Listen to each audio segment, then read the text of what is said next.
जय हिंद, जय भारत, जय जोहार, जय छत्तीसगढ़। मैं अमित कुमार और आप सभी का स्वागत है टीजीबी मीडिया में। और आज के हमारे खास कार्यक्रम में, जैसे कि आप सभी जानते हैं, हम जो है अपने चैनल के माध्यम से लगातार आप सभी के बीच एक नए नामचीन हस्ती से रूबरू करते हैं। और उसी के बीच आज हम आए हुए थे प्रयागराज। और जैसे कि आप सभी जानते हैं, प्रयागराज में जो है महाकुंभ लगा हुआ है। 144 वर्षों बाद जो है ये शुभ अवसर मिला है। और हमारे बीच हैं साध्वी जी हैं जो हरिद्वार से आए हैं, देव कीर्ति जी। तो सर्वप्रथम स्वागत है आपका हमारे चैनल में। नमस्ते अमित जी। अच्छा, मेरा पहला सवाल तो ये रहेगा, जो आपका जीवन सफ़र था यहाँ तक का, वो कैसा रहा? बहुत ही आसान और बहुत ही आनंदमय। जैसे साधु के जीवन में हर पल आनंद होता है। प्रभु प्यारे से जिसका संबंध है उसे हर पल आनंद ही आनंद है। और हमारा संबंध तो परमपिता परमेश्वर से, तो हमें तो आनंद ही आनंद है। तो सफ़र पूरा आनंदपूर्ण रहा हमारा। अच्छा, साथियों, सबसे खास बात बताना चाहते हैं, महाकुंभ है। पीछे हम गंगा घाट के किनारे हम बैठे हैं और साध्वी जी से जो है परिचय हुए। काफ़ी मिन्नतें करने के बाद आज उनका इंटरव्यू करने का सौभाग्य प्राप्त हो, उसके लिए भी पुनः धन्यवाद आपका। साथ में भी जानना चाहेंगे, बहुत सारे भाषाओं का ज्ञान है आपको। संस्कृत भी बोलते हैं, इंग्लिश भी बोलते हैं, तो और कुछ भाषा आता है कि? बहुत सारी तो नहीं अमित जी। 3 भाषाएं परफेक्ट आती हैं, जिसमें से हिंदी, इंग्लिश और संस्कृत। नेपाली, असमीज़ और बंगला समझ में आती पर बोलनी नहीं आती। समझ में आ जाता है क्योंकि नेपाली आ जाता है, बोलने भी? बोलनी कुछ कुछ आती है पर समझ में पूरी आती। बोलनी उतने ढंग से नहीं आता जैसे कि हम लोग हिंदी और इंग्लिश संस्कृत का वाचन करते हैं, इस प्रकार नहीं आता। जी। ये संस्कृत क्या है, अभी बहुत लोग नहीं बोल पाते, तो ये कहाँ से सीखा कि इसका पढ़ाई किया आपने? उसका सारा श्रेय हमारे परम पूज्य गुरुदेव महाराज जी को जाता है। मैंने अपनी पढ़ाई, क्योंकि मेरा पीसीएम था, मैं साइंस बैकग्राउंड से थी, तो मैंने वो ड्रॉप करके संस्कृत में मेरा एक इंटरेस्ट, विशेष रुचि भी थी, तो मैंने उसको ज्वाइन किया था। तो ऐसे बोलते ना कि जीरो से शुरू किया। और गुरुकुलम से हमारी पढ़ाई हुई पतंजलि हरिद्वार में। तो वो गुरुकुलीय परंपरा होती है कि जैसे हम आम बोलचाल में होते हैं तो इंग्लिश या हिंदी का प्रयोग करते हैं, तो गुरुकुलम की परंपरा होती है कि वहाँ संस्कृत बोलनी होती है। तो प्रारंभिक जो काल होता है वहाँ पे त्रुटियाँ होती हैं। त्रुटियाँ करते करते अब ऐसा लगता है शायद अच्छी बोल लेते हैं। अच्छी तो नहीं पर बोल लेते हैं। काम चला हो जाता है। अच्छा, मैं देख रहा था आपके मोबाइल कॉल में जब आए, तो आप टोटल जो है एकदम रैंडम, एकदम कह सकते हैं एकदम धारा प्रवाह, एकदम आप जो है बोल रहे थे। जैसे हम धारा प्रवाह इंग्लिश में सुनते हैं, वैसे आप धारा प्रवाह संस्कृत में बोल रहे थे। तो 1-2 लाइन अगर कुछ बोलना चाहें या कुछ श्लोक तो? श्लोक जो मेरा पसंद, श्लोक नहीं बोलेंगे क्योंकि हम लोग वैदिक कल्चर को फॉलो करते हैं, वैदिक परंपरा से संबंधित हैं और आर्य समाज हमारी पृष्ठभूमि है। तो वेदों के जो मंत्र होते हैं, वेदों की जो ऋचाएँ होती हैं, उपनिषद, दर्शन, पाणिनीय, महर्षि पाणिनीय व्याकरण का हमने अध्ययन किया है और अभी अध्यापन भी कर रहे हैं। तो मेरा जो सबसे पसंदीदा नहीं, जो मेरे हृदय को स्पर्श करता है मंत्र, वो है विश्वानि देव सवितर दुरितानि परासुआ यद भद्रम तन्न आसुआ। इस मंत्र में परमपिता परमेश्वर से प्रार्थना की गई कि जो हमारे दुरित कर्म हैं, दुरित अर्थात हम किसी भी जीवन में विकार हो जाते हैं, तो उनको हमसे दूर करें। जो भद्र है, जो कल्याणकारक है, जो हमारे लिए अच्छा है, जो शुभ है, वो हमें प्रदान कीजिए। तो इससे अच्छी प्रार्थना और इससे अच्छा निवेदन क्या हो सकता मनुष्य जीवन के लिए, वही है। और ऐसे अगर आप व्यवहार काल के हिसाब से देखें तो मधुमन में निष्क्रमणम, मधुमन में परायणम, वाचा वदामि मधुमत भूयासम मधु संदृशः। कि मेरा किसी के पास जाना मधुमय हो, वहाँ से विरक्त होना मधुमय हो, बोलना मधुमय हो, देखना मधुमय, सब कुछ मधुरता से परिपूर्ण हो। और जहाँ प्रेम होता है वहाँ मधुरता तो स्वतः ही आ जाती है। बहुत बहुत सुंदर। साथ में कुछ और आपके जीवन परिचय के बारे में जानना चाहेंगे। उस टाइम आपका रहन सहन कैसा था उस टाइम? अभी तो पूरा बदल गया होगा। जैसे आम लोगों का होता है, हमारा भी वैसे ही था। कॉलेज की लाइफ थी, उसमें ज़्यादा कि आप सारे परिचित हो, उस चीज़ से क्या बताना, पास्ट तो निकल गया। अच्छा, साथ में ये जानना चाहेंगे साध्वी जी आपसे, आपका शिक्षा कहाँ तक का, अभी कौन कौन सी डिग्री है? शिक्षा डबल है। संन्यास से पहले जो था ग्रेजुएशन था पीसीएम से, फिर जब परम पूज्य गुरुदेव के आश्रम में प्रवेश किया तो वहाँ पर संस्कृत से प्रवेश हुआ 2 वर्षों तक हमने शास्त्रों का एक बोलते हैं रटंत करना, क्योंकि संस्कृत में बहुत बड़ी महत्ता होती है शास्त्रों को रटने की। तो महर्षि पाणिनि जो व्याकरण होती है उसमें पंचउपदेश, पंचदर्शन, उपनिषद, गीता आदि का ये पहले हमने पूरा स्मरण किया उसको। उसके बाद फिर वहाँ से डिग्री का सिलसिला शुरू हुआ, जिसमें से संस्कृत में ब्रिज कोर्स, फिर बीए, एमए, बीएड, सीटेट और नेट इत्यादि की तैयारी चल रही है। आगे पीएचडी का प्रोसीजर चल रहा है। तो साध्वी आप बन गए हैं, तो इतना डिग्री हैं, तो आगे चल के इसको कहाँ उपयोग करेंगे, गवर्नमेंट जॉब या अपने शिष्यों के लिए? हमारे गुरुदेव जी कहते हैं कि पुरुषार्थ में कोई कमी नहीं होनी चाहिए। वाह भाई। अगर आप पढ़ रहे हो तो फिर आपके पास प्रमाण होना चाहिए, क्योंकि आज का माहौल है ना, लोग बातों पर विश्वास तभी करेंगे जब आपके पास कुछ प्रूफ होगा। अगर हम बताने लग जाएं कि हमारे पास ये तो विश्वास नहीं होगा। तो हम पढ़ाई तो ऐसे कर ही रहे हैं, क्योंकि हम लोग कर्मनिष्ठ सन्यासी हैं, कर्म को प्रधानता देते हैं। अच्छा, तो कर्म करो फल की चिंता मत नहीं, गीता का ये जो श्लोक करते जो इस प्रकार निकाला गया है, कर्म करो फल की चिंता ना करो, ऐसा नहीं हो सकता। कर्म करो फल की चिंता मतलब मीन्स ऐसे करो कि कर्म तो करना, फिर उसके फल की प्रतीक्षा, ऐसे उसके लिए अधीर नहीं होना कि फल नहीं मिल रहा तो परेशान हो जाना है। थोड़ा सा धैर्य रख के फल को भी प्राप्त करना है। नहीं आप किसी भी शिक्षक से बोलो भाई आप पढ़ाते रहो और उसका जो वेतन उसकी चिंता मत करो, कोई पढ़ाएगा? नहीं पढ़ाएगा ना। तो ये तो लोगों ने अपने अपने हिसाब से अर्थ निकाली, ऐसा नहीं है। गीता तो हमारी आदर्श है और गीता तो बहुत कुछ सिखाती है। तो जो श्लोक है उनका अर्थ वैसे ही निकाला जाए, इसीलिए ज़रूरी है कि आप संस्कृत व्याकरण का अध्ययन करें। कुंजी है, कुंजी मीन्स कि वेद को समझने के लिए उसके 6 अंग बोले गए, जिसमें है शिक्षा, कल्प, व्याकरण, निरुक्त, ज्योतिष, छंद। तो शिक्षा, जैसे मैंने अभी आपको बताया, वर्ण उच्चारण शिक्षा की अधिकतर जो हमारी भाषागत जो त्रुटियां होती हैं या फिर जो क्षेत्रगत त्रुटियां होती हैं, जैसे मैं छत्तीसगढ़ की बात करूं तो वहाँ अधिकतर अनुस्वार करते हैं। जैसे चावल को चावल कर देते होंगे, आटा को आटा कर देते होंगे, ऐसे उत्तर प्रदेश वाले चाहिए को चाहिए कर देते हैं। मध्य प्रदेश वाले जैसे कि बैग तो उसको बैग कर देते हैं। तो ये जो भाषागत त्रुटियां हैं ना, तो वो ठीक हो जाती है। वर्ण उच्चारण शिक्षा ही आपको मतलब वर्णों कैसे उच्चारण करना है, का वर्ण कहाँ से निकलेगा, खा कहाँ से निकलेगा, का वर्ग, चा वर्ग, टा वर्ग, सब तो ये व्याकरण के अंतर्गत आता है। तो व्याकरण का अध्ययन करना अति आवश्यक है अगर कोई इस धार मार्ग पर आ रहा है तो। वाह भी, बहुत बहुत सुंदर एक आप बता रहे हैं, काफ़ी अच्छा लग रहा है। साथ में भी जानना चाहेंगे, आप बार बार परम पूज्य गुरु जी का जिक्र कर रहे हैं, तो आपके आदर्श, आपके प्रेरणा स्रोत गुरु कौन है आपके? मेरे आदर्श योग गुरु बाबा जी। नाम लेना उचित नहीं होगा, तो योग गुरु के नाम तो सारे परिचित हैं। पतंजलि आश्रम, गुरुकुलम। हाँ जी। अच्छा, साथ में भी जानना चाहेंगे, आपका बचपन का नाम जानना चाहेंगे, और जो साध्वी देव कृति जी, ये जो नाम पड़ा, ये किन के द्वारा मिला आपको? बचपन का नाम तो बहुत सारे होते हैं। जैसे माता-पिता जो रखे होंगे। हाँ, पहले मेरा जो संन्यास से पूर्व नाम था वो रसना था।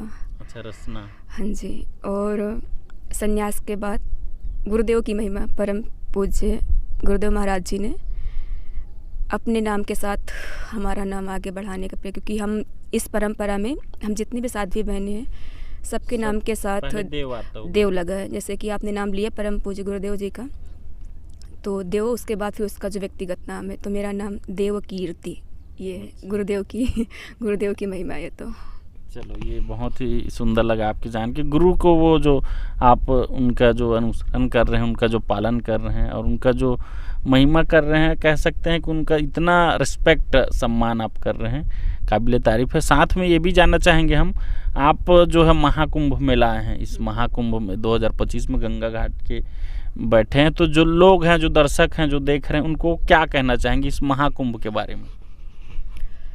महाकुंभ के विषय में इतना ही बोलना चाहूँगी अमित जी कि 144 वर्षों बाद ये संयोग बना है महाकुंभ का, कि 12 साल में एक कुंभ होता है और वो 12 बार जब हो जाता है तो एक महाकुंभ का आयोजन होता है। तो महाकुंभ में जो जुपिटर की गति होती है, इसे बृहस्पति बोलते हैं, बृहस्पति, चंद्रमा, इन सब एक ही रेखा पर होते हैं। तो एक अच्छा संयोग है जो ध्यान साधना में आगे बढ़ना चाहते हैं, जो अध्यात्म के मार्ग को और उन्नत करना चाहते हैं। उन सब के लिए अच्छा है, साधकों के लिए बहुत अच्छा है। तो सारे आएँ माता गंगा की पवित्र धारा में डुबकी लगाएं, क्योंकि माँ गंगा आपके पाप तो नहीं धुलेगी पर मन का मैल ज़रूर धुल देगी। क्योंकि अगर हम ये बोलें कि माता गंगा सबके पाप धुलती है तो फिर ईश्वर की जो न्याय व्यवस्था है ना वो गलत हो जाएगी। क्योंकि हम तो बोलते हैं ना कि ईश्वर दयालु है। हाँ, दयालु के साथ साथ मतलब अपने नियमों को लेकर बहुत ही वो परफेक्ट है, उसका जैसा मैनेजमेंट कोई नहीं कर सकता। तो अगर हमने एक चींटी को मारने का पाप किया तो उसका हमें पाप का जो परिणाम है, वो जो फल है वो मिलने वाला है। और अगर हमने किसी भूखे को भोजन खिलाया तो उसका भी हमें फल मिलने वाला है। तो पाप नहीं धुलते, मन का जो एक मन में अपवित्रता है और इसी प्रकार क्योंकि गंगा की तो अपनी यहाँ पे बहुत बड़ी महिमा है। हम देख भी सकते हैं हरिद्वार से गंगा आरती होती है, लोगों की अपनी अपनी आस्था का विषय, श्रद्धा का विषय है।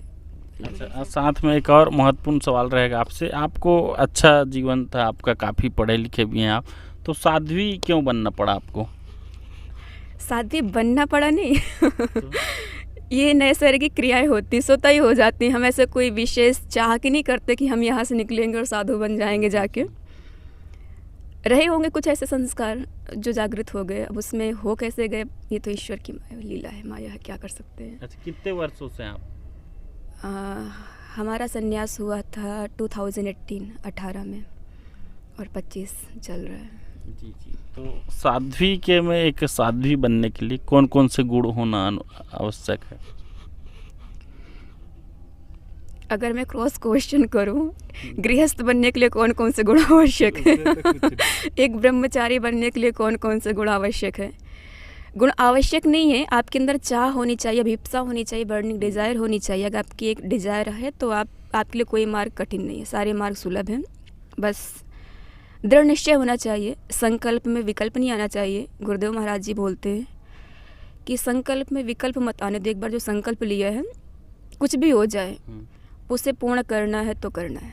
किसी मतलब जीवन है ना, परिस्थितियाँ अच्छी भी होंगी, बुरी भी होंगी, जीवन ऊपर भी जाएगा, कभी नीचे भी आएगा। तो अगर कभी नीचे पतन होता है, अधोगति में आते हैं, तो फिर भी मिट्टी के ढेले की तरफ पड़ नहीं जाना है। अगर गिर भी रहे हो ना तो एक फुटबॉल की तरह गिरो, गिरे और गिर के अचानक मतलब नीचे आए फिर ऊपर उठ गए, ऐसा आपका पतन हो। और पतन है तो फिर जितनी स्पीड से नीचे आए उतनी स्पीड से ऊपर भी जाएं, ये। अच्छा, साथ में भी जानना चाहेंगे साध्वी बनने के बाद कुछ विशेष कार्य मिलता है आप लोगों के कि इस मार्ग में चलना है या लोगों को कुछ समझाना है कि कैसे कैसे रहता है? मतलब हमारे कार्य का स्तर तो बहुत ही ब्रॉड है। ब्रॉड मीन्स कि जिसमें रुचि है। अगर कोई पठन पाठन में रुचि रखता है, इसकी योग्यता है, तो पठन पाठन कार्य कर सकता है। आपको कौन सा मिला है? वो मिलता है गुरुजी से कि अपने से तय करना वो आपकी योग्यताओं पर निर्भर करता है। कोई अच्छा योग करता है तो उसे योग प्रचार का, किसी का आयुर्वेद नॉलेज अच्छा है तो उसको आयुर्वेद का, कोई सेवा में परफेक्ट है सेवा का, तो वो तो आपकी मतलब आपकी एक जो रुचि है, रुचि किस से क्षेत्र में अधिक है तो उसी अनुसार सबको कार्य भी डिवाइड कर दिए जाते हैं। और अधिकतर ध्यान साधना मार्ग तो सबका ही होता है, क्योंकि हमने पहले भी कहा कि हम कर्म संन्यासी, कर्म को प्रधानता देते हैं। 24 घंटे में हमारा 12 घंटे पुरुषार्थ तो होना ही चाहिए, चाहे पढ़ने का हो या पढ़ाने का हो, उससे कम तो होना नहीं चाहिए। करते हैं योगासन? जी जी, कौन सा? सारे, शीर्षासन से लेके शेरदंड तक, जो क्योंकि हमारे रूट में तो गुरुदेव की महिमा है ना, गुरुदेव ने सब कुछ परफेक्ट बना दिया है और बहुत स्ट्रिक्टली बोला है कि जितना मुझे आता है मेरे शिष्य को उतना ही आना चाहिए, उससे कम ना ज़्यादा। ज़्यादा आ जाए, ज़्यादा चल जाए, पर कम नहीं होना चाहिए। वो तो गुरुदेव की महिमा है। अच्छा, ऐसा कोई योगासन होगा जिसको सभी कर सकते हैं और वो बहुत ही ज़्यादा लाभकारी भी हो, ऐसा कोई है? आसन तो सूक्ष्म व्यायाम बहुत तेरे हैं। प्राणायाम हाँ, ये इसे प्राणायाम बोलते हैं अमित जी। देखिए, आसन अलग हो जाते हैं, प्राणायाम अलग हो जाते हैं। योग दर्शन जब आप अध्ययन करेंगे, महर्षि पतंजलि का लिखा हुआ, तो उसमें बहुत चीज़ें आपको आपके प्रकाश में आएंगी। तो प्राणायाम में जो सबके लिए बेनिफिशियल है, सबके लाभदायक, उसमें से 2 विशेषता, एक है अनुलोम विलोम और एक है कपालभाति। अगर ये आप आधे घंटे प्रतिदिन कर रहे हैं तो फिर आपको डॉक्टर के पास जाने की आवश्यकता नहीं है कि डॉक्टर का खर्च आपका बचेगा और वो जो पैसा बचेगा वो आपकी शिक्षा में और आपके मतलब उन्नति में लग जाएगा। इसको मरीज भी कर सकते हैं?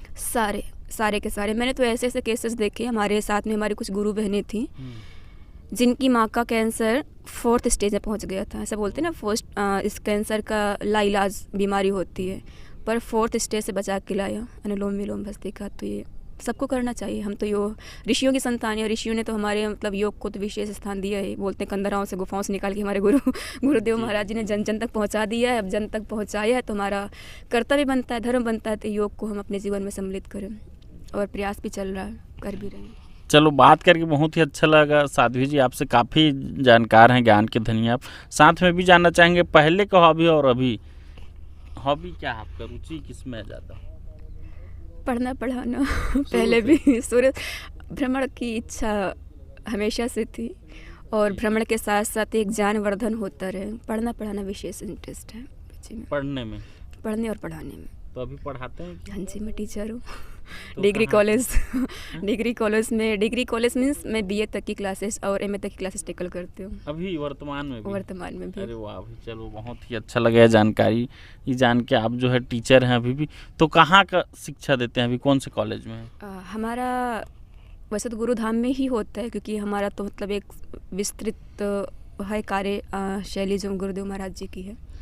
पर मेरा एक विशेष रुचि घूमने में, मैंने बताया आपको, तो मुझे जहाँ स्थान मिलता है वहाँ पर पढ़ाने के लिए।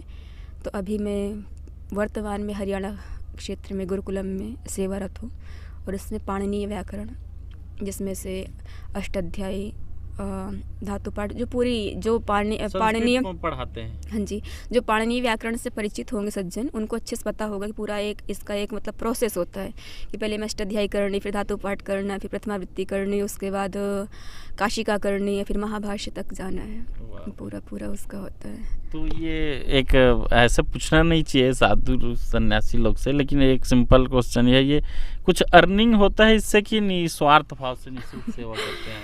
निस्वार्थ भाव से होती है, फिर ईश्वर की ऐसी कृपा होती है ना, जो हम निस्वार्थ कहीं संलग्न होते हैं तो वो जिम्मेदारी ईश्वर की हो जाती है। आपकी जो दैनिक खर्च होते हैं, जो व्यक्तिगत कुछ होते खर्च, एक शारीरिक संरचना के अनुसार से, वो ईश्वर की फिर लोग करते भी, देते भी हैं, वो होता है। मतलब वहाँ से आप ऐसे मंथली वगैरह नहीं लेते? नहीं, ऐसा नहीं है। चलो, बात करके बहुत ही अच्छा लगा आपसे। एक अंतिम सवाल और रहेगा, जो दर्शक हैं, जो आपके चाहने वाले हैं, जो हमारे चैनल को, जो हमारे मीडिया को देख रहे हैं, उनको आप हमारे मीडिया के माध्यम से क्या संदेश देना चाहेंगे, क्या कहना चाहेंगे? जो भी इस चैनल को देख रहे हैं, आपकी भाषा में बोले तो लाइक करें, सब्सक्राइब करें, शेयर करें, आगे बढ़ाएं अमित भाई जी को। और हमें भी आपसे बात करके बहुत अच्छा लगा और आप एक अच्छा कार्य कर रहे, साधु संतों से परिचित करवा रहे लोगों को, अपनी धर्म संस्कृति के विषय में बता रहे। अच्छा कार्य है, सराहनीय है जी। बहुत बहुत धन्यवाद, आपसे बात करके बहुत ही अच्छा लगा और अपना कीमती समय देने के लिए बहुत बहुत धन्यवाद जी। तो साथियों, आज हमारे बीच थे हरिद्वार से बाबा रामदेव जी के शिष्य हैं देवकीर्ति जी, साध्वी देवकीर्ति जी। बात करके बहुत ही अच्छा लगा, उनके जीवन परिचय के बारे में जाना और बहुत ही अच्छा जानकारी मिला। संस्कृत में जो है बहुत ही अच्छे दोहे श्लोक कहते हैं और मिलके बहुत ही अच्छा लगा। और मिलते हैं एक और ऐसे ही नामचीन हस्ती के साथ, तब तक बने रहें TGB मीडिया में। मैं अमित कुमार, धन्यवाद। अच्छा, जाते जाते एक दो संस्कृत का और लाइन। पुनरपि जननम पुनरपि मरणम पुनरपि जननी जठरे शयनम इह संसारे खलु दुस्तारे कृपया पारे पाहि मुरारे भज गोविंदम गोविंदम भज मूढ़मते। ये हमारे आदि गुरु शंकराचार्य जी हुए हैं, जिन्होंने चरपट पंजरिका लिखी है। उसमें वैराग की इतनी अच्छी भूमिका बनाई, इतना अच्छा बोला है। कहते हैं कि यह संसारे खलु दुस्तारे कृपया पारे पाहि मोरे। संसार क्या है? दुखों का सागर है। इससे बचना कैसे है? बार बार जन्म लेना है, बार बार मरना है। कभी आपके ऐसे विचार में आता है कि हम जन्म क्यों ले रहे हैं? 70-80 साल बाद फिर से मर के चले जाएंगे। कुछ न कुछ तो रीज़न होगा।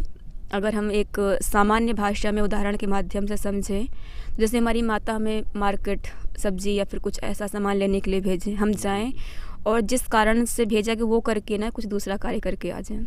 इवन हमें सब्जी लेने के लिए भेजा, हम सब्जी ला के ना आएँ, कुछ वहाँ से फास्ट फूड ले आएँ या फिर कुछ और ले आएँ, फिर माता जी घर आएंगे तो डांटेंगी, ये मंगाया था ये लेकर अब वापस फिर से जा, फिर लेकर आ, फिर जाएं, फिर कुछ और लेकर आ जाएं। ये क्रम चलता कब तक चलेगा? कहीं ना कहीं समझना पड़ेगा। तो यही जीवन की चक्र है, जीवन का है, तो समझना है। ऐसे बोलते हैं जो मनुष्य जन्म हमें मिला है वो मोक्ष को प्राप्त करने के लिए मिला है। मोक्ष मतलब संस्कृत में एक धातु आती है मुचलरी मोचने। किससे मोचने? मोचने मतलब छूटना, किसी से छूटना? दुखों से छूटना। अब दुख क्या है, तो अविद्या को हम दुख बोलते हैं, यानी कि जो चीज़ जैसी है उसको वैसा ना मान के उससे विपरीत मान लेना। तो उन चीज़ों से बचना है, उनसे छूटना है और मोक्ष की यात्रा करनी है। मोक्ष की यात्रा करनी है तो फिर कैसे करनी है, तो हम बोलते हैं कि ईश्वर की वाणी क्या है, वेद है। तो वेद में जो मार्ग में बताया गया है, जो सुझाया गया, उसके अनुसार चलना है। तो अपने नित्य कर्मों को सही करना है। और बहुत सारी जब हम वैदिक परंपरा में आते हैं तो पूरी दिनचर्या समझ में आती है, शैली समझ में आती है। उसके हिसाब जब जीवन जीना शुरू कर देते हैं, दान पुण्य, एक यज्ञ शब्द बोलते हैं गीता में, यज्ञ का बहुत एक विशेष योगदान दिया गया। तो यज्ञ को अगर हम संस्कृत भाषा में जो धातु पाठ है, धातु के अनुसार देखें तो बोलते हैं यज्ञ देव पूजा संगतिकरण दानेशु। तो यज्ञ क्या है, देव पूजा है, संगतिकरण है, दान है, तो सब कुछ उसके अंदर आ गया। आप कहीं सत्संग करो भी यज्ञ हो जाएगा, कुछ दान कर रहे हो भी यज्ञ हो जाएगा, किसी को पढ़ा और पढ़ा रहे हैं यो भी यज्ञ हो जाएगा, वेद का प्रचार प्रसार कर रहे हो भी यज्ञ हो जाएगा। तो ऋषि मुनियों की जो वाणी है, जो उनके उपदेश है, उनको किसी मतलब जन जन तक पहुँचाने का कार्य भी क्या हो जाएगा, यज्ञ होगा। अब जैसे आप भी एक मीडिया का कार्य, मीडिया का अच्छा खासा एक इन्फ्लुएंसर हो, एक कार्य कर रहे हैं, तो एक प्रकार के यज्ञ है कि आप एक अच्छी बात मतलब अपनी चैनल के माध्यम से लोगों को एक मैसेज आप कैरी कर दे रहे हैं, तो ये भी एक यज्ञ का कार्य हो गया। तो मनुष्य को यज्ञ में हर पल हर क्षण तत्पर होकर संलग्न रहना चाहिए, ये यज्ञ। चलो बहुत सुंदर। गाना वाना भी गाते हैं आप? हाँ, गाना नहीं गाते वो तो चलता है, पर श्लोक हमारा जो होता है कि हम वैदिक उससे हैं, तो मंत्रों की विशेष भूमिका होती है। हमारे जो संध्या के मंत्र होते हैं, जो यज्ञ के मंत्र होते हैं, उनसे उपासना होती है हमारी। चलो पुनः धन्यवाद मैम आपका।